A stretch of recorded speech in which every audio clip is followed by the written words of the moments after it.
राजस्थान में विधानसभा चुनाव का ऐलान हो गया है और अब निर्वाचन आयोग के साथ पार्टियां भी दमखम के साथ तैयारियों में जुट गई है। सरकार की कई योजनाएं, कई घोषणाएं जो सरकार करती है, लेकिन धरातल पर कितना हो पाता है। ऐसे में आज शिक्षक वर्ग है जो हमारे बीच है, उनसे जानेंगे कि किस तरह की योजनाएं जो आती है और किस तरह की घोषणाएं जो धरातल पर इस तरह आती है लेकिन लागू नहीं हो पाती। भाई साहब, किस तरह की शिक्षकों को परेशानी का सामना करना पड़ता है? वर्तमान में जो राजस्थान सरकार द्वारा सरकारी शिक्षा चलाई जा रही है, एक बहुत बड़ा तबका है जो बालक है दूर दराज का, वहाँ पर वो सरकारी विद्यालयों में अपना शिक्षण कार्य लेता है। परंतु जो अनिवार्य शिक्षा अधिनियम 2009 बना, उसके बाद में जो नई शिक्षा नीति अभी वर्तमान में बनी है वो धरातल पे नहीं उतार पाते हैं। मैं आपको कोटड़ा के उदाहरण के रूप में बताना चाहता हूँ। कोटड़ा में पिछले साल जो एक शिक्षक के भरोसे 500 पहली से 12वीं क्लास थी और उन टीचर को प्रिंसिपल जो स्कूल का रिजल्ट कम रहा तो प्रिंसिपल का नोटिस दिया गया, उसको 11वीं 12वीं क्लास का रिजल्ट कम रहा उसका नोटिस दिया गया और 10वीं का रिजल्ट कम रहा उसका नोटिस दिया गया। एक शिक्षक को 3 नोटिस दिए गए। और बहुत सारे ऐसे कोटड़ा में जहां दूर दराज का इलाका है वहां पर टीचर नहीं है। एक टीचर के भरोसे 3rd ग्रेड के भरोसे पूरा सीनियर सेकेंडरी स्कूल चल रहा है। और वहाँ भौतिक संसाधन की बात करें तो बहुत सारे स्कूल कच्चे झोपड़ों में चल रहे हैं और उसके अलावा 2 कमरों में सीनियर सेकेंडरी चल रहे हैं।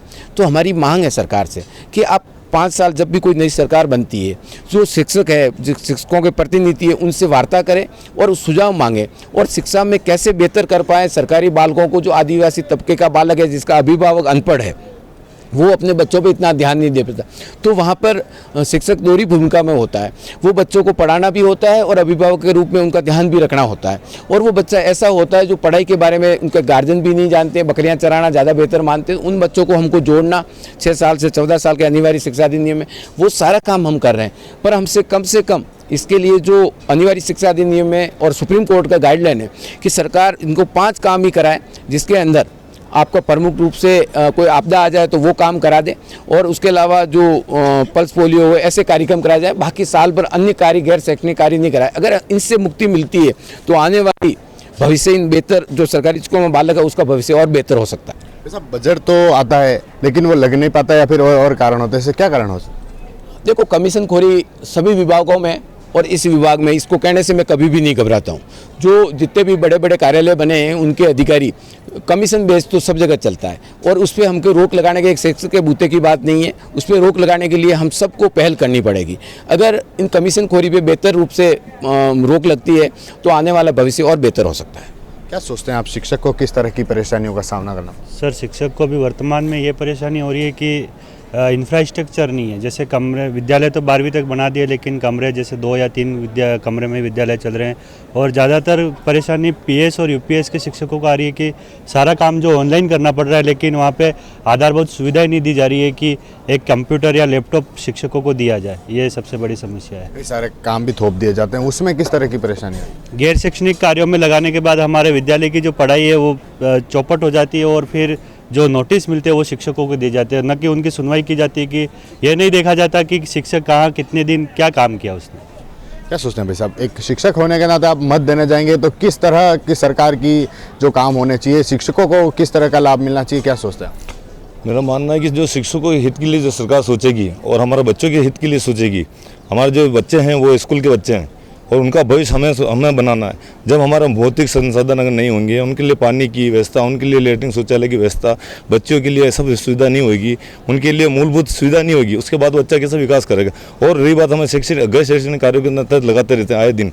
एक आदेश निकलता है, उसके बाद दूसरा आदेश, दूसरे के बाद तीसरा आदेश। जो मूल काम है पढ़ाना और शिक्षा का, वो हमारा गौण हो जाता है, जबकि वो मुख्य प्रमुख होता है पढ़ाना, और पढ़ाना छूट जाता है सरकार की इन्हीं आदेशों के तहत। अतः वो सबसे पहला हमारा मुख्य काम, हमें गैर शैक्षणिक से मुक्ति दिलाई जाए, भौतिक संसाधन कंप्लीट किया जाए। जिस तरह प्राइवेट स्कूल, कॉन्वेंट स्कूल आज डेवलप हो रहे हैं, उसके पीछे मूल कारण क्या है? वो केवल शिक्षक को पढ़ाना और केवल पढ़ाना, उसके अलावा कोई काम नहीं होता वहाँ पर। हमारे सरकारी स्कूलों में आए दिन इस तरह के गैर शैक्षणिक आदेश निकलते रहते हैं, साक्षरता, चुनाव, BLO। हम मूल काम करना, सरकार के आदेश को मानने को तैयार हैं। केवल कौन सा है जो राष्ट्रीय आपदा का है, जनगणना है 10 वर्षीय, मेन चुनाव है विधानसभा लोकसभा का, उसके अलावा BLO पूरा वर्ष भर BLO में लगे रहते हैं। 4 टीचर BLO में लगे हैं एक स्कूल से, तो बच्चों को पढ़ाएंगा कौन? स्कूल में स्टाफ कम होता है, 12 क्लास होती हैं, 5वीं तक जहाँ प्राइमरी सेक्शन में 5 क्लास है, टीचर है केवल 1। अब वो HM का काम भी करेगा, चपरासी वही करेगा, दूध भी पिलाएगा और बच्चों की वो अपने दूसरी गणना भी करेगा, गैर शैक्षणिक कार्य भी करेगा। तो ये सब चीज़ें सरकार को सोचनी होगी। हमें गैर शैक्षणिक कार्यों से मुक्त किया जाए, केवल मूल पढ़ाई पे ही हमारा फोकस किया जाए। क्या सोचे भाई साहब, आदिवासी इलाका है, वहाँ किस तरह का डेवलप होना चाहिए, क्या हो रहा है वर्तमान? मैं खुद ही जहाँ पे जॉब है मेरा, मैं आदिवासी बेल्ट से आता हूँ।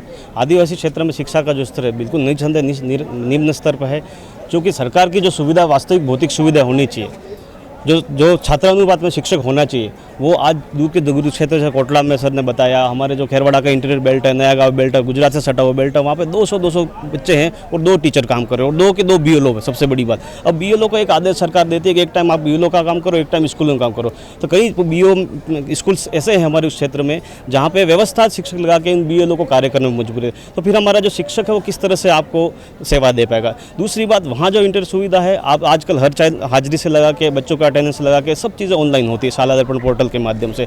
हमारे क्षेत्र में स्कूल ऐसे हैं जहाँ नेटवर्क प्रॉपर नहीं है, टीचर 500 मीटर 800 मीटर दूर पहाड़ी पे जाके पेड़ पे चढ़ के उस नेटवर्क पे काम करने में, ऑनलाइन काम करने में मजबूर हो रहा है। तो ये जो भौतिक सुविधा है, जो गैर शैक्षणिक कार्य वाली बातें हैं, ऐसी कई चीज़ें हैं जो हमारे क्षेत्र में बिल्कुल ही निम्न स्तर पर है। सरकार को प्रयास ये करना चाहिए, सरकार से हम लगातार संगठन से माध्यम से मांग कर रहे हैं कि जो छात्र अनुपात में शिक्षकों की व्यवस्था की जाए, जो भौतिक सुविधा है वो हमको प्रॉपर दी जाए, और साथ ही जो ट्राइबल क्षेत्र में जो हमारे ट्राइबल के टीचर बच्चे पढ़ रहे हैं उनके लिए जो प्रॉपर व्यवस्था है, चाहे भौतिक व्यवस्था हो, चाहे छात्र मतलब शिक्षक व्यवस्था हो, और गैर शैक्षणिक कार्य में जो टीचर लगे हैं उनको कार्य मुक्त करें। जो राष्ट्रीय प्रोग्राम है उनके अलावा जितने भी गैर शैक्षणिक कार्य है वो हमें मुक्त किया जाए, तो प्रॉपर हमारा जो टीचर है वो शिक्षा के क्षेत्र में प्रॉपर ध्यान देगा और बच्चों का सर्वांगीण विकास कर पाएगा। ये मैं क्या सोचते हैं आप, क्या विकास होना चाहिए शिक्षकों को लेकर, या फिर शिक्षा को लेकर क्या नया डेवलप होना चाहिए?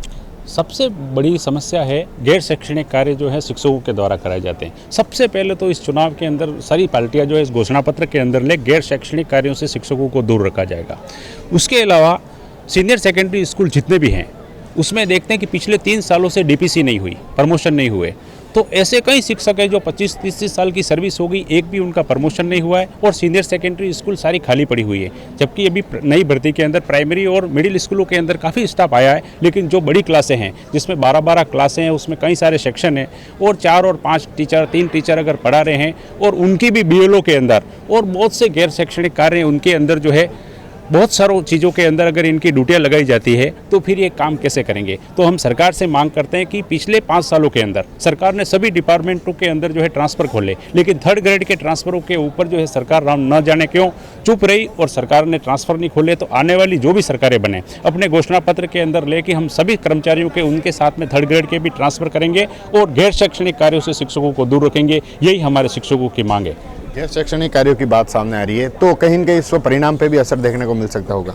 राजस्थान शिक्षक एवं पंचायती राज कर्मचारी संघ लंबे समय में हमारे प्रदेशाध्यक्ष माननीय शेर सिंह जी चौहान के नेतृत्व में आंदोलन करता आ रहा है कि शिक्षकों को गैर शैक्षणिक कार्य से मुक्ति दिलाई जाए, जिससे विद्यार्थियों की शिक्षा पर सकारात्मक प्रभाव पड़े। आज इसी परिप्रेक्ष्य में राजस्थान के संपूर्ण 50 जिलों के अंदर शैक्षिक सम्मेलन आयोजित किए जा रहे हैं। इनमें शिक्षक समस्याओं पर और विद्यार्थियों की समस्याओं पर मंथन किया जाएगा और उनके निस्तारण के लिए हमारे प्रदेशाध्यक्ष माननीय शेर सिंह जी चौहान के नेतृत्व में आंदोलन जिस भी प्रकार से वो हमें गाइड करेंगे, जिससे पूरे राजस्थान में आंदोलन चलाकर और उनके निराकरण कराने का प्रयास किया जाएगा।